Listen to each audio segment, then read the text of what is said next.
Hi there. Today we are going to make a very simple ear cuff, and for that I have a 3-inch piece of Figaro chain.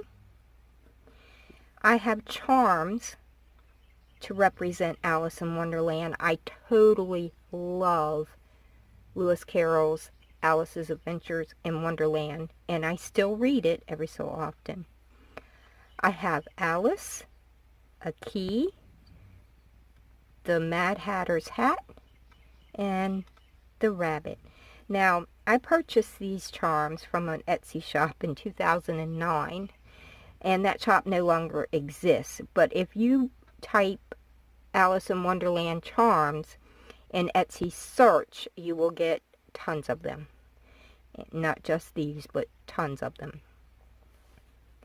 I have 2 clip-on earrings, or clip-on earring findings.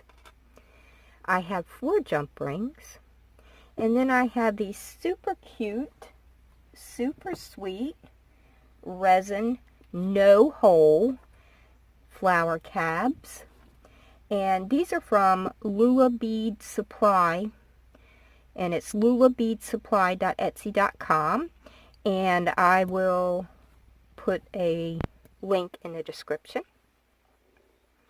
I have some E6000. I have a couple of chain nose pliers, and these are just the bent ones because I couldn't find my other straight one. But these are really nice to work with anyway. And a pair of wire cutters. And that's all we need. Now to begin, I'm going to open up one of these little clip earring findings. And there's a little ball detail here, or it's a half a ball. I need that off of here. So I feel like we can probably just coax it out of here somehow. It just loops around.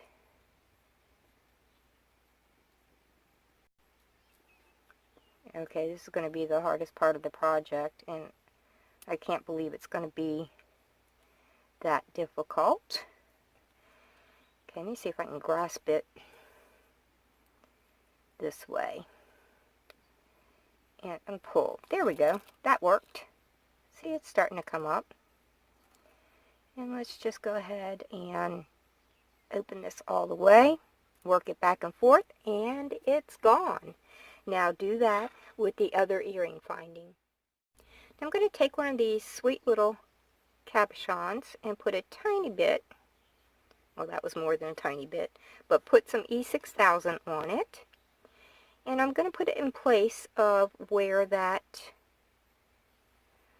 little silver ball was, because frankly that wasn't very pretty. So go ahead and do that with your other ear finding. Now while our earring findings are drying, the rest of our project is nothing but assembly. Now with the Figaro chain, you have a larger link, a series of small links, a larger link, small links. And what I'm going to do is place my charms onto the larger links of this chain.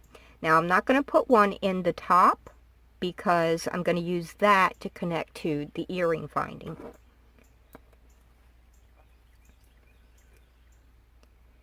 So let's get a jump ring. And I think I'll start with Miss Alice here. And place that on that first large link after the one that we skipped. Close it up. Now, the only thing with this is that you want to try to keep an eye on your charms. Make sure that they're facing the right way. But that's not a really huge issue, because if they aren't facing the right way, we'll just open the jump ring, turn them around, and put them back on the proper way.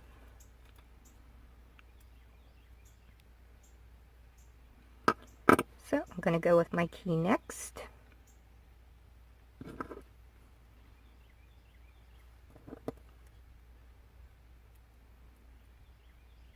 Close that up.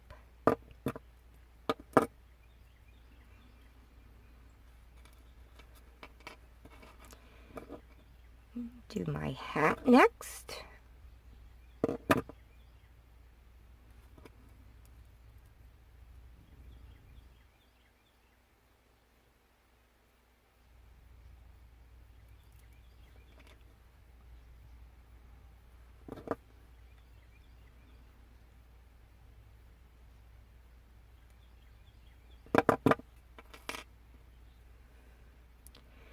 And lastly, my rabbit.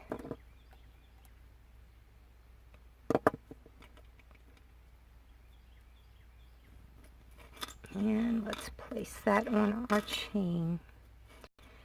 As soon as I can figure out what I'm doing here. Okay. Well, the rabbit took off. No wonder he's always late.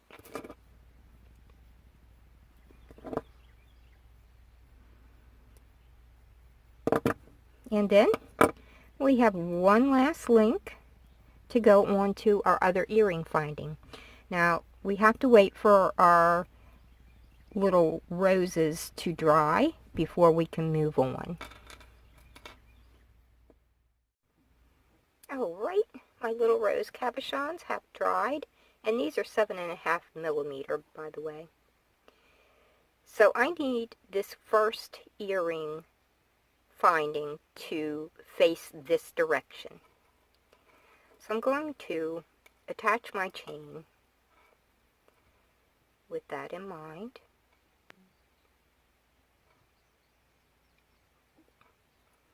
And there's a little loop here.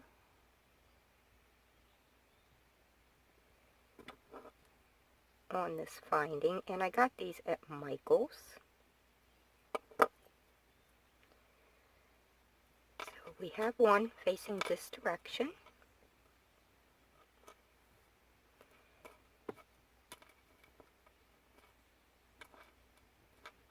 Make sure I know what my charms are doing here.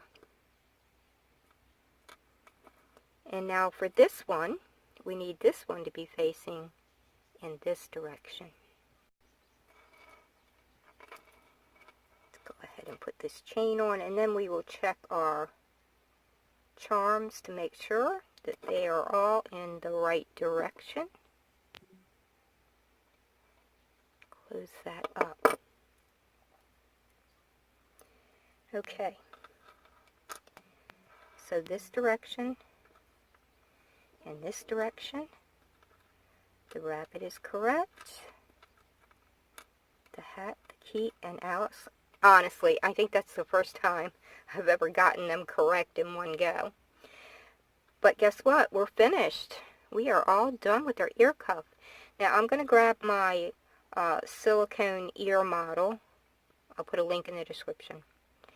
And show you what this looks like on that ear model. But it does not like these clips. These clips work perfectly fine on human ears, but the model, I think they're just too big in the back or something for the model, so they might not look perfectly on there, but I will put it on and let you see. So here is the cuff on the ear model, and how sweet is this little Alice in Wonderland ear cuff. And you see, it just doesn't want to work on this model. And it is really hard to show you like this, what this looks like. But I hope that you can see it enough to decide whether you want to make your own ear cuff. I'm going to take this out and take some pictures. And that's all I have for you today. I sure hope you enjoyed this tutorial, and thank you so much for watching.